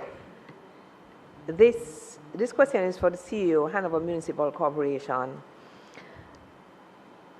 You mentioned about storage, that you have all your records. In terms of protection from rain and damage, because I know very recently you had flooding, in terms of your records, what do you have in place to ensure that you're not exposed to those elements?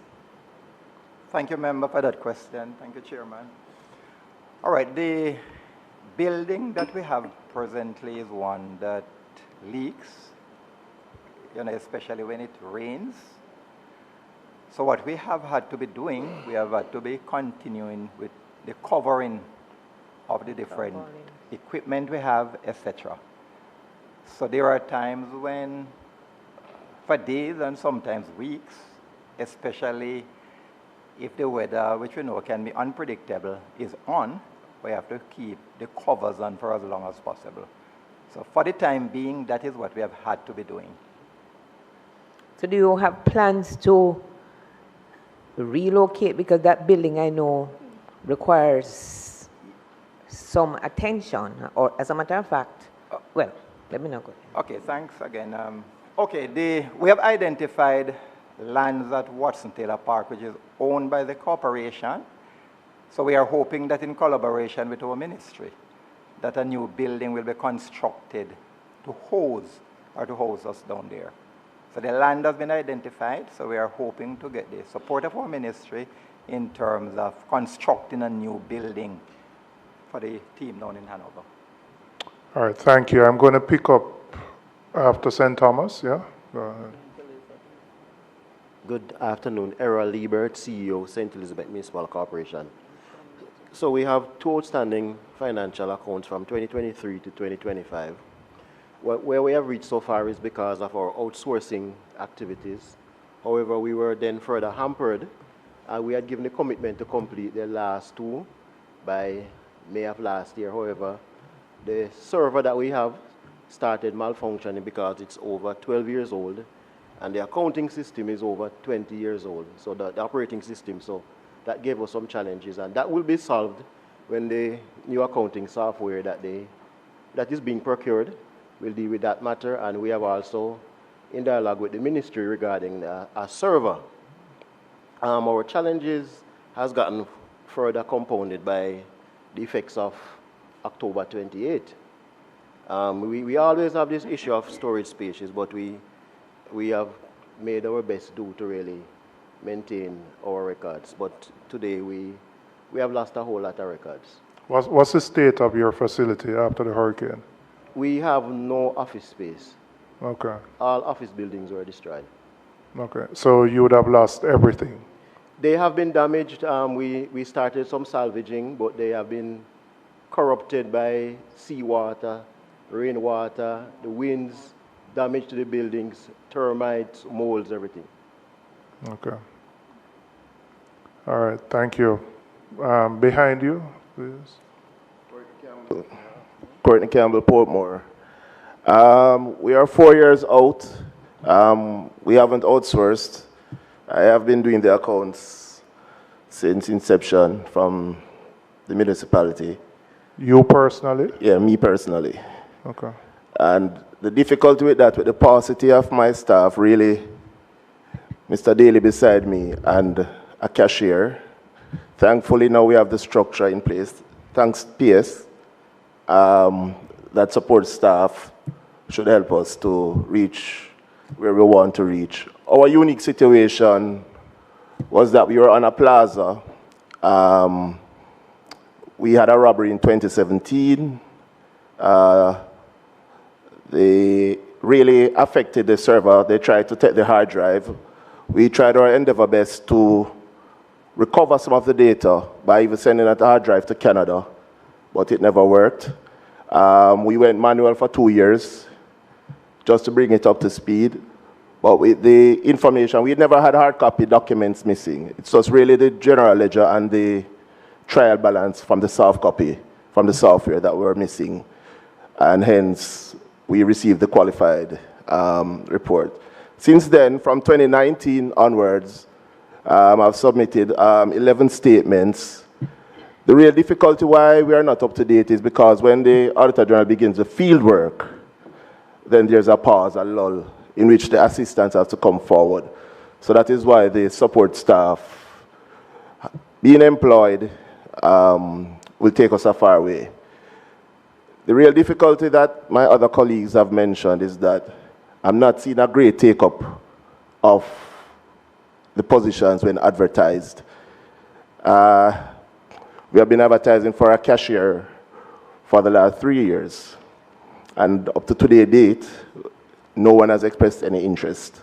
Can you state, like, what are the qualifications and what's the salary range for something, that position? Portmore. I don't have it with me now. Okay.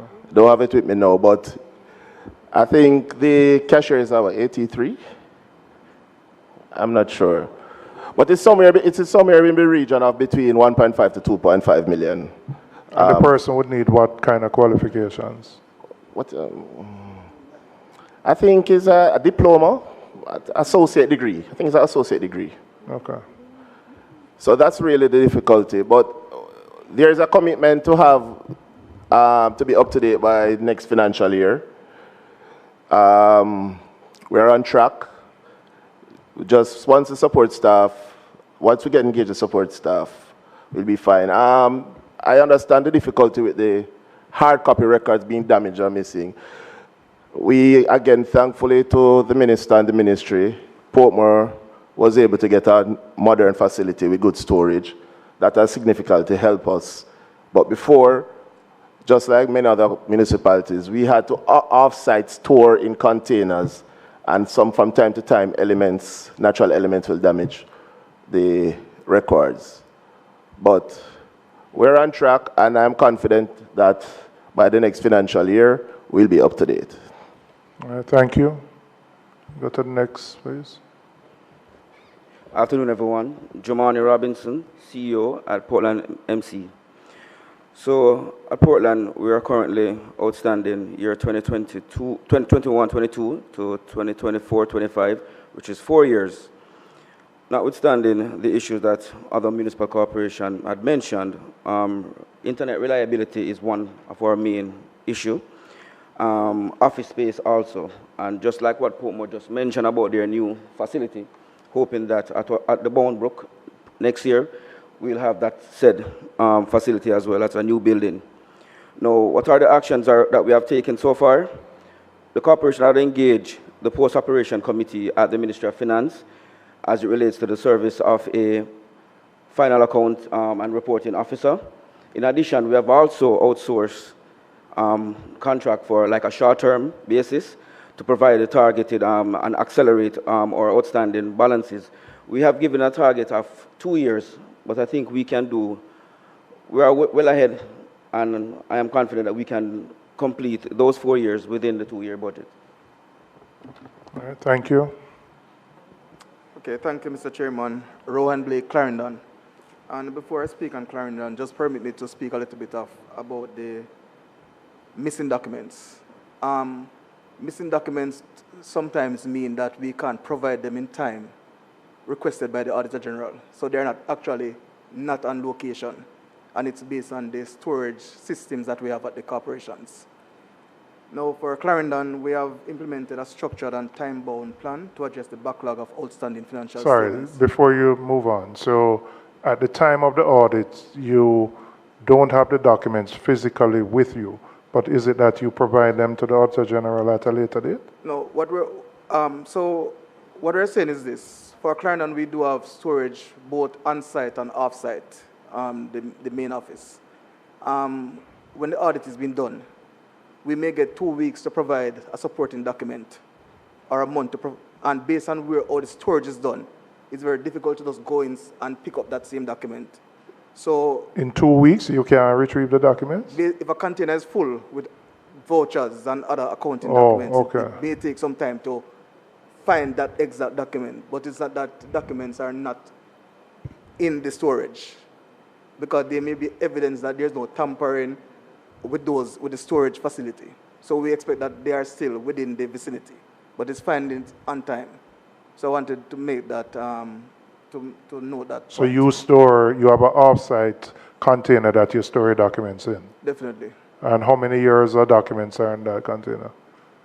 Although it's off-site, so in Clarendon, the Road and Works Department and the main offices are 2 different locations. So we do have some of the storage in the Road and Works Department, and that would be the older documents. So you may have documents maybe 5 years or no, in that other location. So, so the storage itself has to be addressed. And we believe with the software and when we are up to date, that will resolve those storage issues and the missing document issue.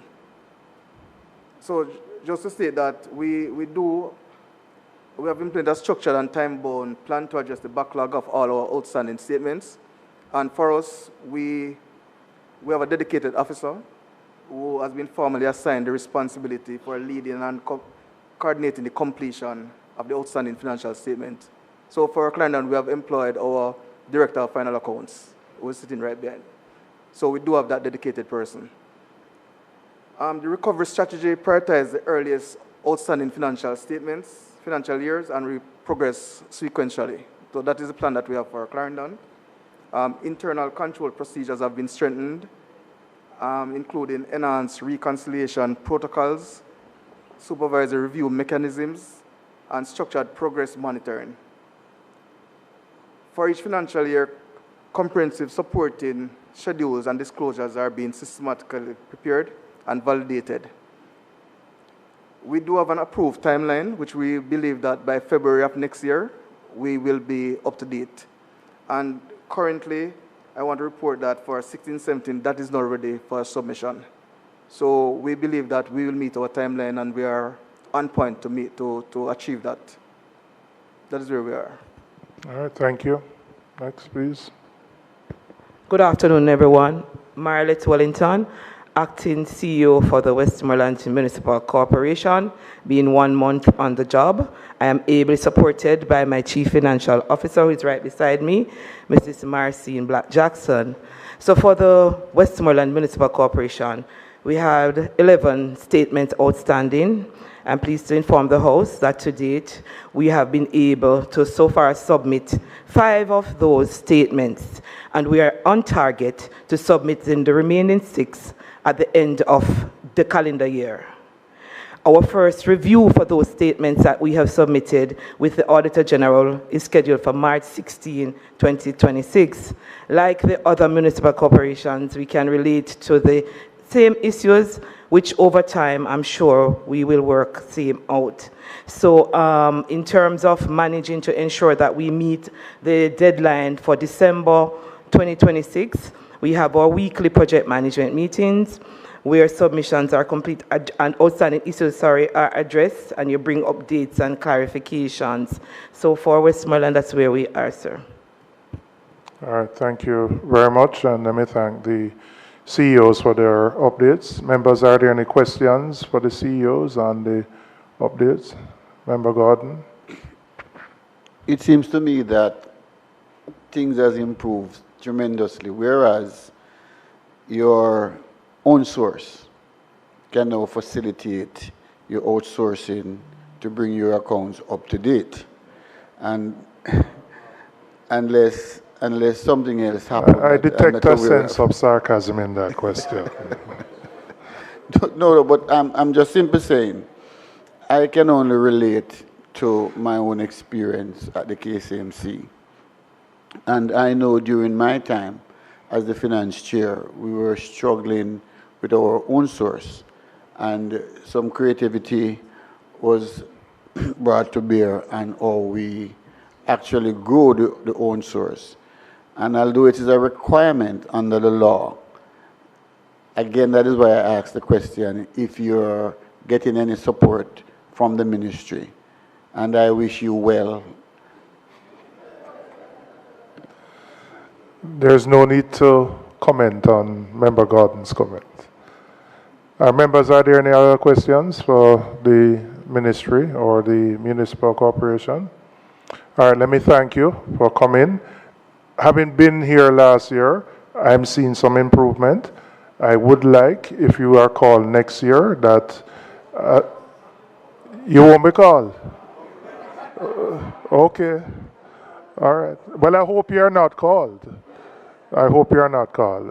But it's been the issues have been perennial, and we're seeing some improvement. And we hope that we can get to a stage where you don't have to be back here next year, and that all the financial statements are up to date. But let me thank the team for the efforts to bring it up to date.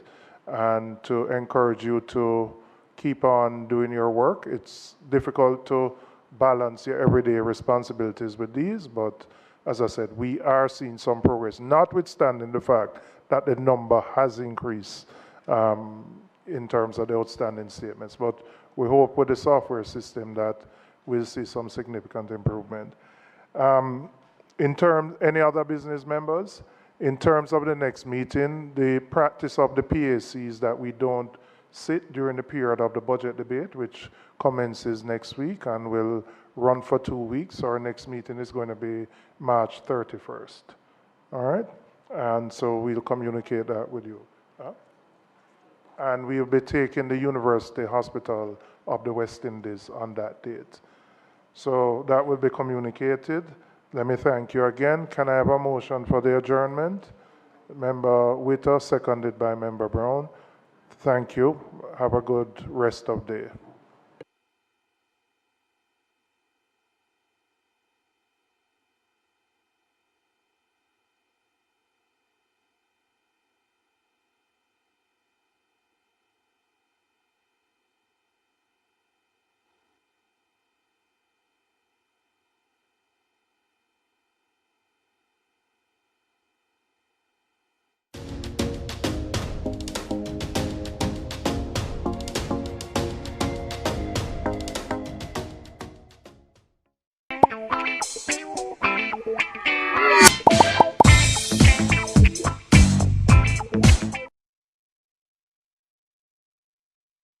Us. Every act of kindness, every step towards understanding brings us closer to a brighter tomorrow. Let's choose unity, compassion, and hope.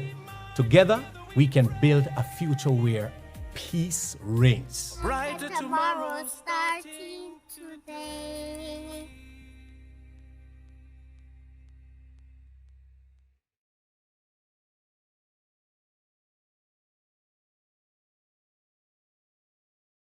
Hi everyone, here are 5 benefits of being a beneficiary of the Students' Loan Bureau.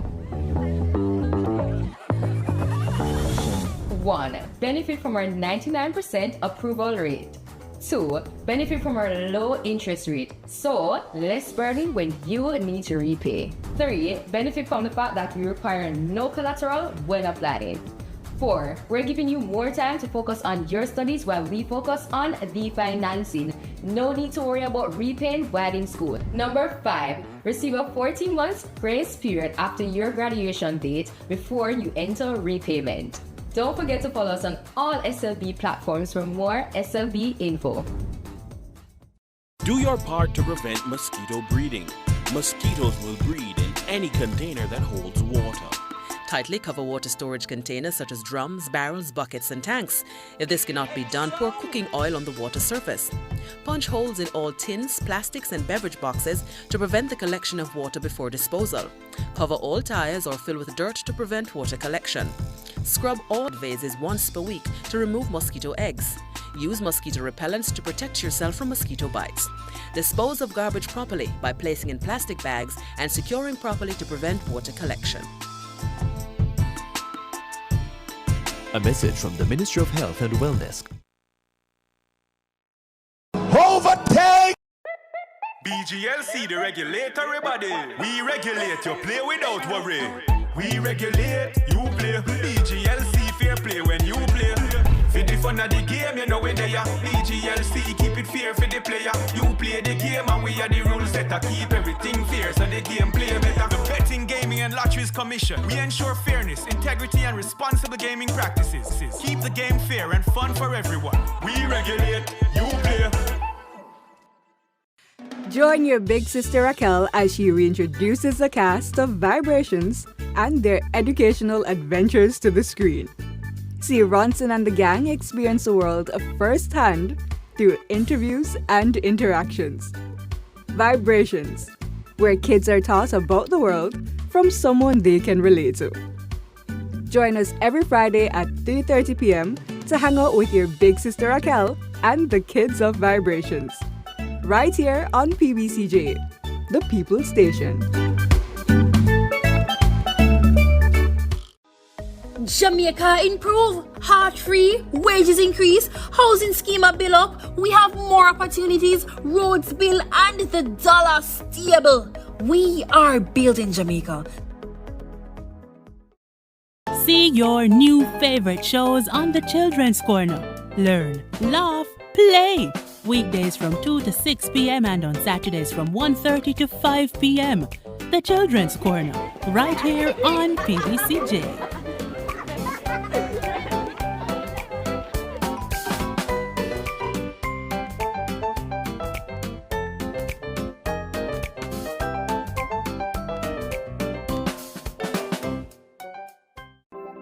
Jamaica, I can help you protect our citizens. Jamaica Eye will play a part in increasing your public safety. Jamaica Eye is part of an island-wide network of camera surveillance systems designed to increase the safety of you, our citizens. If you have a camera system outside your home or office facing a public space, log on to jamaicai.gov.jm today. Jamaica Eye, we're all connected. The Ministry of National Security, creating a safer and prosperous Jamaica.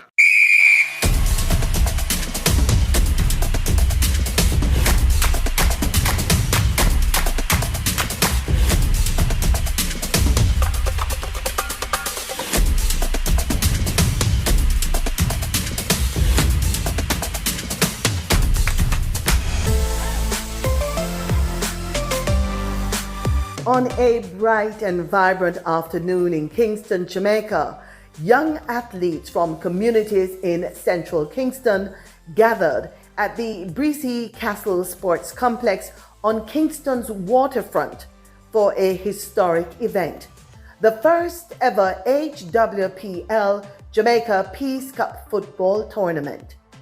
More than just a game, the tournament was a powerful testament to how sport can serve as a catalyst for unity, understanding, and lasting peace.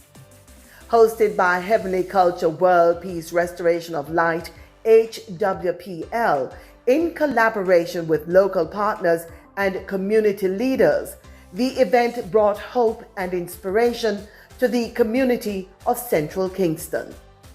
First and foremost, we'd like to thank every single partner that is here today, from Yard Empire, from UNESCO, from SGC, Life Pack, JCI, Jamaica, there's so many things. The JCF and JDF. And we'd also like to thank the chairman of HWPL, that is Heavenly Culture, World Peace, Restoration of Light. Truly in his heart this year is sports and the Year of the Youth. So if you see our banner, it says Year of the Youth, and we're here to celebrate the youth and be a part of the community.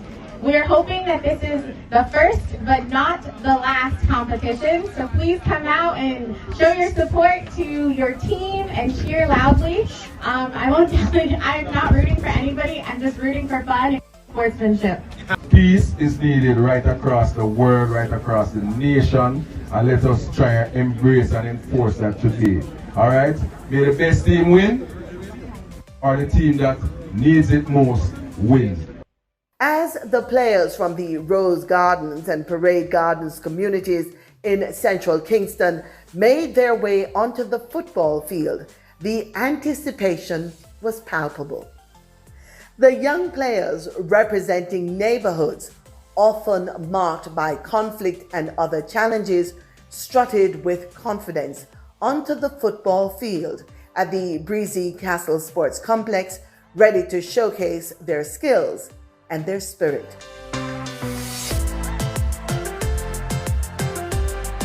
The lineup on February 18, 2026 featured talented young competitors driven by determination and hope. Sponsored by local organizations committed to championing peace, the inaugural HWPL Jamaica Peace Cup football tournament was more than about scoring goals. It was about breaking barriers and building bridges. This match is an end-to-end action, and this match is very fun right now. With the blow of the whistle, the game began. Knocking it around the back.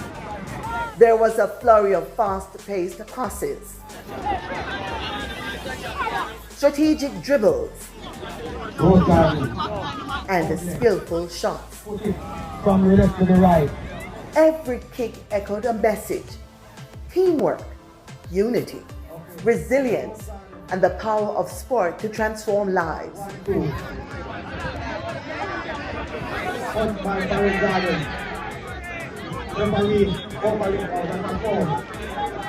While victory is sweet, the real prize was in each moment of camaraderie and respect shared on the field. Second place